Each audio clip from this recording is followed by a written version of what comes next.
The story surrounds a former Korean arm wrestler named Mark. He currently works as a bouncer in a club in America. One evening at work, he is approached by his old associate Kim, who urges him to compete in an arm wrestling match. Mark is not interested, but Kim doesn't give up and eventually persuades him. They go to the other side of the club where people are enjoying betting on matches. The guy Mark is competing against has won for the entire night, making Mark the underdog, even though the other guy is clearly going to be more tired. No one wants to bet on someone like him, which turns out to be an advantage for Kim. The match starts, and Mark proves why he used to be a professional arm wrestler. The opponent breaks a lot of sweat, but cannot move Mark's hand by an inch. Without even trying, Mark wins the game, which makes Kim a bucket full of money. Conflict arises when the guy who lost refuses to accept defeat. He hits Kim, which eventually causes a fight between Mark and a bunch of customers. Because of the fight, he is kicked out of the job. A week later, he gets another job as a security guard in a grocery store. He makes a decent living and is content with his life, except sometimes he misses home. Then, one day, he gets a call from Kim asking him to come to Korea. There is an arm wrestling tournament starting in Seoul, the winner of which will get to compete at the international level. Mark stares at his old medals for a long time before deciding to take the biggest risk in his life. Upon landing in Seoul, Kim comes to pick him up. They go to a restaurant and talk about business over a meal. Kim wants to be Mark's agent and take care of the business side of his profession. He wishes Mark well, but is planning to go into the betting business to make more money. For this, he will have to exploit Mark's skill. For the remainder of the day, the duo takes a tour of Seoul. At one of the destinations, some girls mistake Mark for a tourist attraction and take pictures with him. After living in America for many years, Mark's Korean tongue is shaky, which leads him to many awkward conversations. At night, they go to a club, but Mark stands in the corner the entire time. On their way to the hotel, Kim inquires if he has ever wanted to find out where his biological mother is. It turns out that Mark was given up for adoption as a child. He says that he has no interest in meeting anyone, since all of it is in the past. Kim then drops him at the place he is staying for the night. Mark experiences a vibrating waterbed for the first time, but what really catches his attention is a gift box. It is from Kim and has a phone inside. On checking, he finds the address of his biological mother on it. Somewhere else, Kim approaches a millionaire loan shark named Yu and asks him to sponsor Mark. Initially, he is hung upside down for talking to Yu without permission, but upon looking at a video of Mark, the gangster agrees to sponsor him. His only condition is that Mark will have to win and lose as ordered. The next morning, Mark follows the map on his phone and makes it to an address. Before knocking on the door, two kids approach him. His build makes them believe he is a beast, so to avoid scaring them, he walks away. The children tell their mother Sumi about the strange guy standing in front of their house. The family spies on Mark through the window and watches him walk away. Sumi owns a thrift store that is not doing well. She owes a lot of money to the gangster Yu, who troubles her every chance he gets. That day at work, she notices Mark and Yu walking into a club in the mall. Kim has brought Mark to introduce him to the sponsors and showcase his skills. There, we are also introduced to a wealthy, spoiled youngster named Chang. He is Yu's partner and the one who spends the most money on bets. Mark proves his worth by defeating a bulky man from the Navy. Because of the win, he and Kim are given a luxury room in a 5-star hotel. Kim gets a text from Yu that says Mark should win the first match tomorrow, but lose the second one.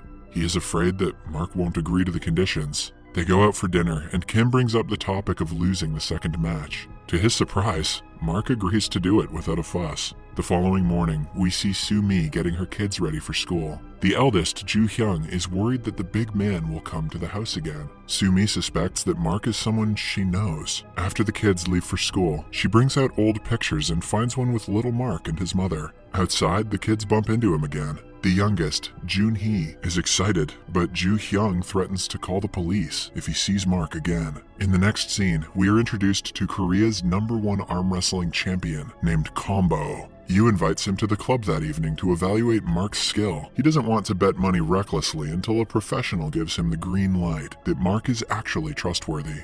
In the evening, everyone gathers at the club. Mark goes against a 7-foot giant in the first match. He wins with great effort, impressing even Korea's very own champion. Sumi is also in the audience watching Mark. During the break, Yu tries touching her inappropriately, declaring that he owns her because of the money she owes him. Mark sees this take place and is not happy about it. When the second match starts, he deliberately wins to spite Yu. When Yu tries to assert his ownership, he is pushed aside. Kim loses his mind trying to please the boss and Mark at the same time. He realizes that Sumi is the reason Mark betrayed him. In a fit of rage, he goes to her to inquire about her relationship with Mark. At the same time, Yu arrives and starts assaulting Kim. Mark intervenes, causing a fight to start between all of Yu's people and him alone. During the fight, Sumi asks Yu to stop his men, only to be pushed to the ground. The commotion halts when the police arrest Mark and Kim. They need Mark's identification for him to be let free, but he has lost his bag and passport in the previous fight. The policeman and Mark go against each other in a match, and he proves that he is actually an arm wrestler. Still, the man refuses to let him go without proper identification.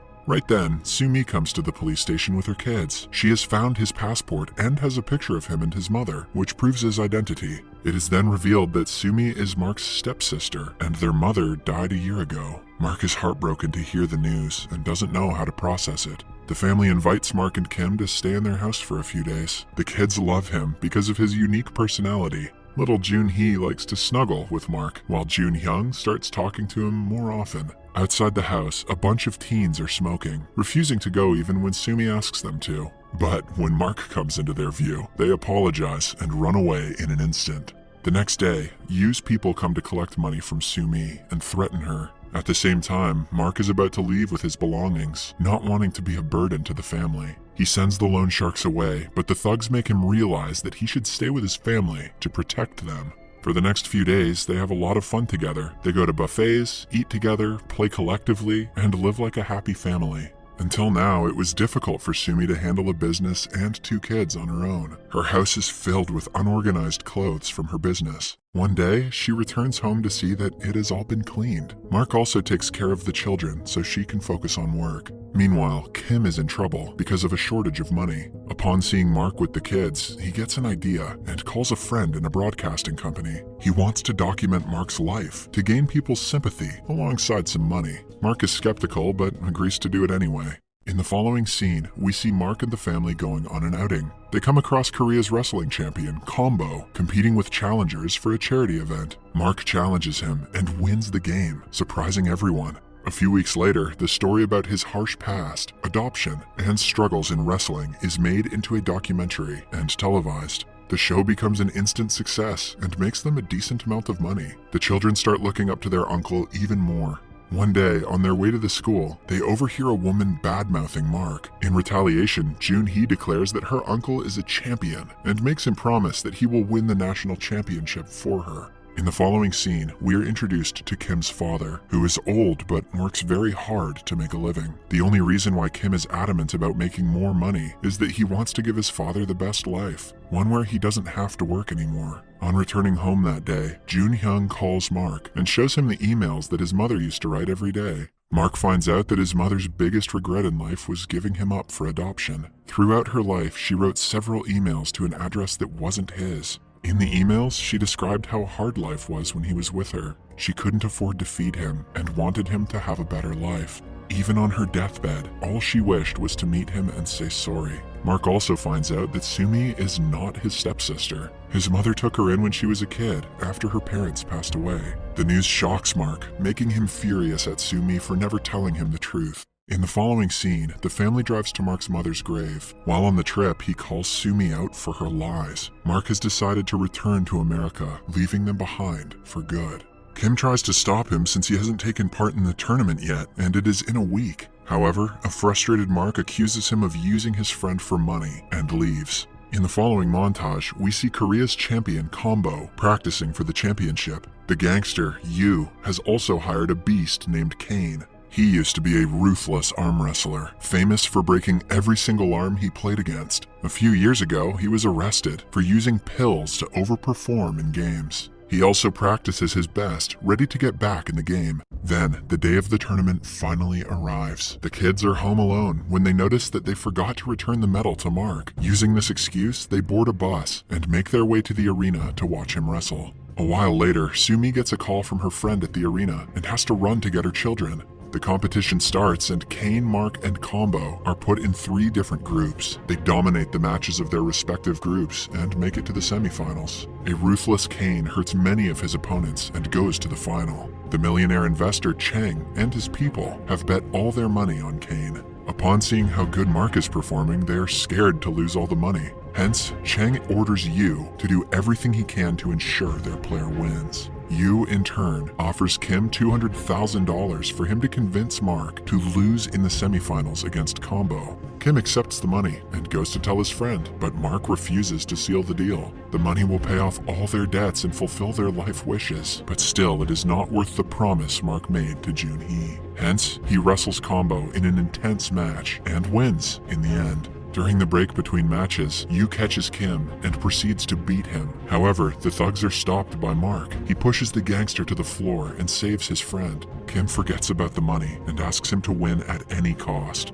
The final match starts, and everyone holds their breath to watch it. Kane plays foul and deliberately makes their hands slip. He also pulls on Mark's thumb very hard, making him slower with every pause. The ball seems to fall in Kane's court, but just then, from the side of his eyes, Mark sees the children rooting for him. With renewed interest to prove his worth to them, Mark pushes Kane's hand at once and defeats him. In the last scene, Mark tells his mother that he loves her on television. He cannot help but cry at the thought of her suffering so much. The movie ends as everyone celebrates the win.